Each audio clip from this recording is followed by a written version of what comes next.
होती तो आप कभी भूल भुलैया में नहीं फंसते, लेकिन आपने कुछ सुनाई। प्रेमियों अब तो काम करो आप, एक तो आप भजन और दूसरा आदेश पालन। ये जो आपको कल संकल्प और ये संकल्प समस्त मत के प्रेमियों की, तो किसी मत का हो, चाहे वो राधा स्वामी मत का हो, चाहे सदगुरु के मत का हो, सच्चे सौदे का हो, सदगुरु शरण का कोई मतलब, सदगुरु के नाम का अगर जाप करने वाला है तो सब संत मत के प्रेमी हैं। और उनके लिए जो कल मैंने संकल्प आपके सामने रखा, ये अनिवार्य, बगैर इसको अपनाए कोई संत मत में सफलता पूर्ण प्राप्त नहीं करती।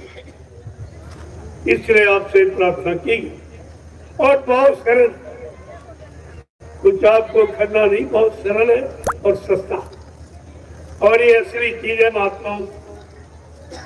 तब आप संत मत में आए तो महात्मा ही हो, तुम नहीं महात्मा लेकिन महान आत्मा से तो जुड़े हो।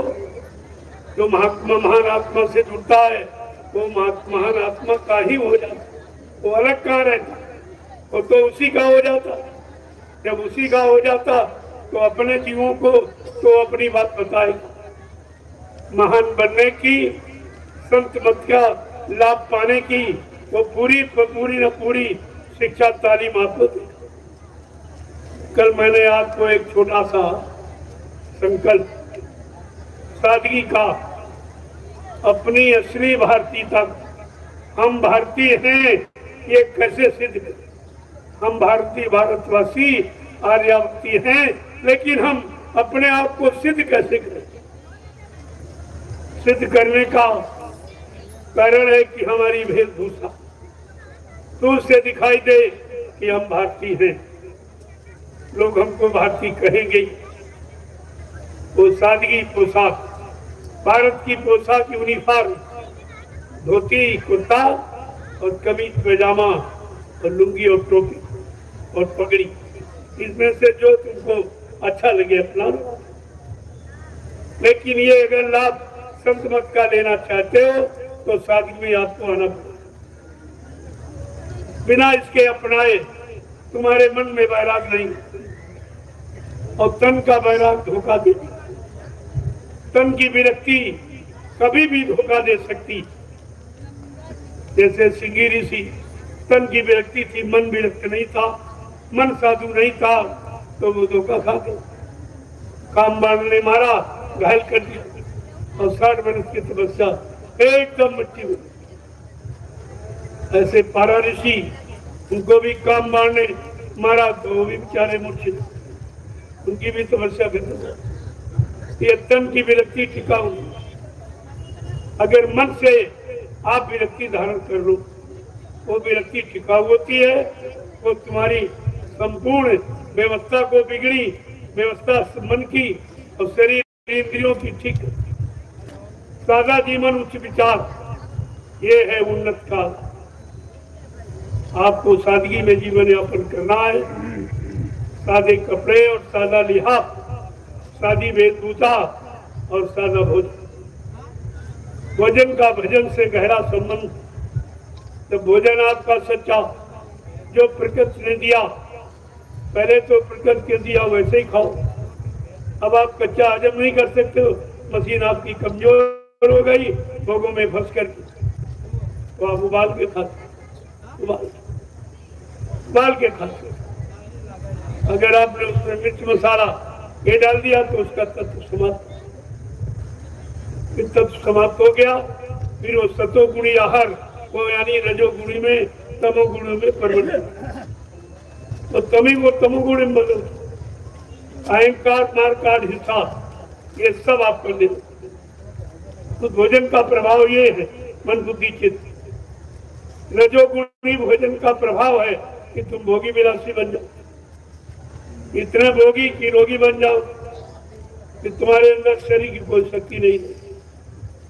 अगर सतोगुणी आहार करोगे जो परमात्मा ने दिया, उसका अगर सेवन करोगे तो आपने सतोगुण, वो जीवन आपका सुखमय शांतिमय हो और आप पूरा जीवन व्यतीत करो, बीच में कोई बाधा नहीं आई। लेकिन जब मानोगे तब तो, इसीलिए 3 आहार ऋषि मुनि महात्माओं ने रखे और तीनों का गुण और प्रभाव, लाभ और हानि आपको सब बताया। इसके बाद हमारी भाषा, हमारी वाणी और जबान कैसे शुद्ध होगी? जब हम अपनी सच्ची भाषा, अपनी मातृभाषा का प्रयोग करेंगे। हमारे भारतीय मातृभाषा, हमारी सब भारतीय लोगों की हिंदी और संस्कृत, ये आपकी मातृभाषा। अगर इसे आप बोलने लगते तो तुम्हारी वाणी शुद्ध रहती, विचार शुद्ध रहते। संस्कृत केव वाणी है, देवताओं से मिलाने वाली, देवलोक पहुंचाने वाली। ये सब तो आपको बताया जा रहा है। तो हम सब भारतीयों की सच्ची भाषा है हिंदी और संस्कृत। आगे हिंदी और संस्कृत में विधान, आप चिंता मत कीजिए, आगे वो समय आ रहा, इन्हीं वैसी भाषा की यानी प्रमुखता होगी, बाहुल्यता होगी, लोग इसी भाषा को अपनाएंगे। इसलिए विदेशी कितने होशियार तुम्हारी हिंदी भाषा को अनिवार्य कर दी। अपने अपने देशों में हिंदी उन्होंने अनिवार्य कर दी और तुम अंग्रेजियत लिए बैठे हो। अभी कहते हो अंग्रेज चले गए, कहा चलेंगे? आगे अंग्रेज के उनकी अंग्रेजियत को लिए बैठे हो, उनकी भाषा को तो बराबर सम्मान दे रहे हो, उसी को अपना रहे हो और उसी में अपनी गौरव गरिमा समझते हो। ये तुम अपनी हिंदी भाषा का कितना बड़ा अपमान कर रहे हो।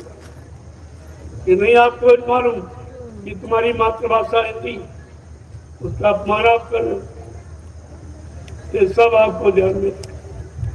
मैंने अभी थोड़ा थोड़ा लगाम लगाई, थोड़ी धीरे धीरे धीरे तुम्हारे को सुधर जाओगे, तुम्हारा काम हो जाएगा, तुम्हें इसका लाभ मिल जाएगा।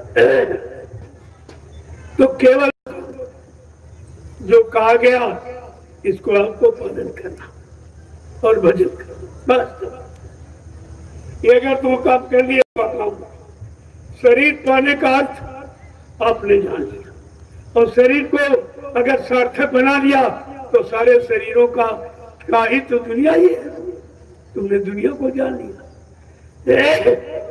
दुनिया की समझ तुम्हारे पास हो जाएगी। पहले गहराई से समझो इसको, ये छोटी बात नहीं बोलती।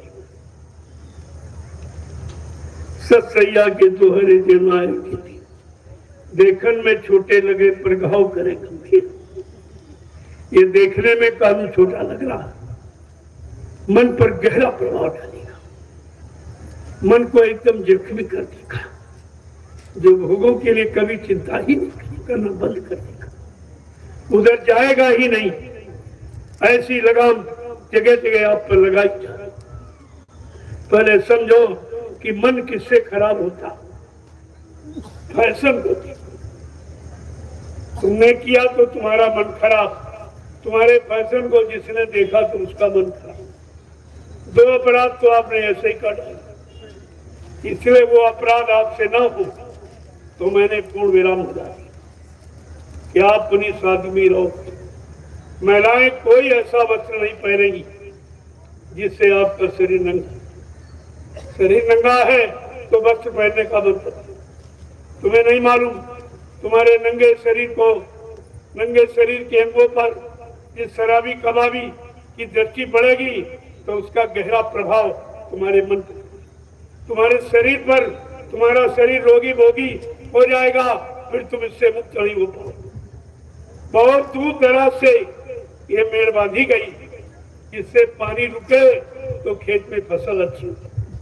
तो मोटा इशारा समझ, बहुत दूर से मेड़ बांधी गई। इसलिए आप जो भी ब्लाउज पहनती हो ये गले बन सकते, इससे यंग का कोई आप ऐसा पहनती हो समझ दिखाते। उस संग से तुम्हारा बच्चा दूध पीता है, जीवित रहता है। अगर वो अंग प्रदूषित हो गया तो तुम्हारा बच्चा खराब, तुम्हारी औलाद खराब हो जाएगी, वो तुम बुढ़ापे में तुम्हारा सम्मान नहीं करेगी। कितनी दूर से ये बांध बांधा जा रहा, आप इस पर विचार। ये तुम्हारे शरीर का देखो, मुसलमानों की महिलाओं को देखिए आप, कोई अंग आप नहीं देख सकते।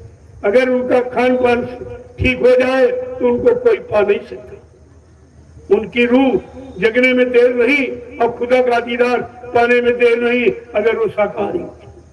बाकी तो उनमें कोई फैशन नहीं, उनकी बेटियों में कोई फैशन नहीं, महिलाओं में कोई बरकरार नहीं। तो तुम सब नंगे घूम रहे, तुम्हारी कोई मर्यादा नहीं, तुम्हारी कोई शिष्टाचारी नहीं, कोई अनुशासन नहीं। सेंसर बोर्ड बैठा गया, सरकार भी खुलेआम छूट दे रही, कोई व्यवस्था कोई प्रबंध नहीं। जबकि इतिहास सबके पास स्त्री को जब जब सताया गया या भोग का शिकार बना के रखा गया या किसी ने ऐसे गंदे भाव पैदा किए तो उसको मृत्युदंड दिया। तुम्हारा इतिहास आपके सामने है और आप वही काम करते। जब लोग करते थे उनको दंड मिला, अब तुम खुद ही कर रही हो, अपना अंग खुद ही दिखा रही हो, अपना शरीर खुद ही नंगा रख रही हो, तो परिणाम तो तुम्हारे पंख पर भी वही आए। वो सजा तुमको मिलेगी कि तुमको ये वस्त्र क्यों दिए। ये वस्त्र का प्रयोग केवल तन ढकने के लिए, और नहीं तो इंसान नंगा पैदा हुआ और नंगा रहे तो कोई बात नहीं। लेकिन नहीं, जब तक आंख में कोई दोष नहीं आता, बुद्धि में कोई कुविचार नहीं आता, खान पान कोई गंदा नहीं होता, कर्म कोई गंदा करता नहीं, तो बच्चे को देखो नंगा रहता लेकिन कोई विचार नहीं, सब गोदी में रहते, सब कोई भाव नहीं बनता, क्योंकि उसने अभी किसी अंग का प्रयोग नहीं, न आंख का, न कान का, न नाक का, न जबान का, कोई प्रयोग उसने दुरुपयोग नहीं किया।